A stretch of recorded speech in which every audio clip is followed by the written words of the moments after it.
Bismillahirrahmanirrahim. Assalamualaikum warahmatullahi wabarakatuh. Alhamdulillah, hari ini COD propolis Asia Pro, teman-teman. Si kecil imut yang kaya manfaat, insya Allah, di saat kondisi seperti saat ini, musim batuk, pilek, demam.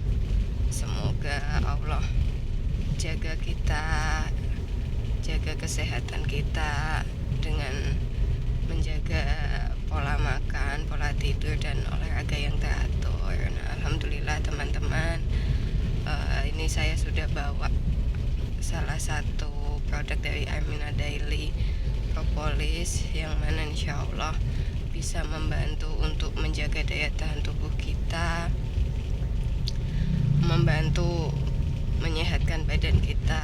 Alhamdulillah, ASIHA ini meskipun kecil tapi manfaatnya besar. Nah, ini kita lihat komposisinya. Ada propolis, habatus sauda, madu. Alhamdulillah, ASIHA ini herbal ya teman-teman, jadi aman dikonsumsi untuk satu keluarga sekalipun, termasuk anak-anak. Alhamdulillah, ASIHA Pro ini juga sering dibawa para jamaah umroh Armina Reka untuk menjaga daya tahan atau stamina di sana. Alhamdulillah, semoga teman-teman yang menonton video ini sehat selalu, jaga kesehatan. Semoga Allah mudahkan segala urusan.